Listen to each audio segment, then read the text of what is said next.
আমাক কি কৈছে ক্ষেত্ৰফলৰ অনুপাতৰ কথা কৈছে ক্ষেত্ৰফল আমাক কৈছে দুটা বৃত্তৰ পৰিধি ক্ষেত্ৰফল মানে কি এৰিয়া A1 ললো আৰু এটা A2 ললো মানে কি বৃত্তৰ ক্ষেত্ৰফল কি হ'ব পাই তো R1 লোৱা স্কয়াৰ আৰু এটো হ'ব পাই R2 স্কয়াৰ তেনে পাই পাই ক্যান্সেল হৈ যাব ইয়াতে পাই আৰু পাই ক্যান্সেল তেনে ইয়াতে কি পালো A1 আৰু A2 পালো R1 আৰু R2 this implies A1 A2 কি পালো R1 square divided by R2 square okay তো এটা এক নম্বৰ দি থৈ দিও লাগা হ'ব পাৰে অৰ্থাৎ সম্ভৱত কৰি গৈ থাকিলে পাই যাম এতিয়া চোৱা আমাক কি দিয়া আছে বৃত্তৰ পৰিধি নে 4 আৰু 9 দিয়া এতিয়া আমি যদি আহো এইফালে যদি আমি এটো সাইডে চাও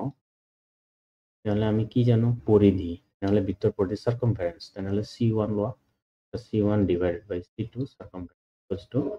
2 pi R1 আৰু এটা আছিল 2 pi R2 তাহলে 2 pi এটোৰো গুছি যাব লগৰবোৰ আহিলে কি হয় খেলিবলৈ যাও না তাহলে R1 আৰু R2 আৰু লগতে ইয়াতে কি দিয়া আছে এটো দিয়া আছিল 4 9 okay this implies C1 and C2 equals to মানে কি পালো আমি R1 আৰু R2 equals to 4 by 9 মানে আমি এরিয়াটো কি করব নাই যেটো রেশিও ছিল 4 by 9 এই রেশিওটো আমি ইয়াতে দিয়া নাই আমি ইয়াতে দিলো তো এটো ইয়াতে নহব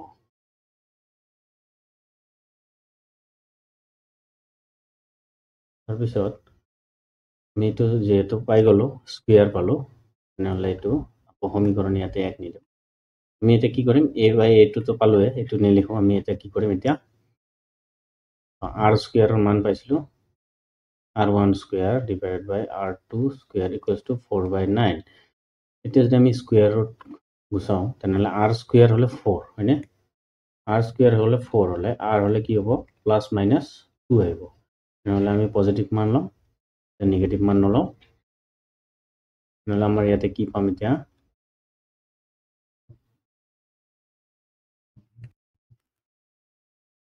R1 square divided by R2 square আসলে 4 by 9 তাহলে R1 আৰু R2 ৰ মান কি পাম 2 আৰু এটো পাম 3 হ'ব এক নম্বৰ দিলু এতিয়া আমি ইয়াতে কি পাইছো R1 আৰু R2 ওকে এতিয়া আমাৰ C1 C2 ৰ কাম নাই এতিয়া R1 আৰু R2 ৰ মান বহাম নে this implies R1 and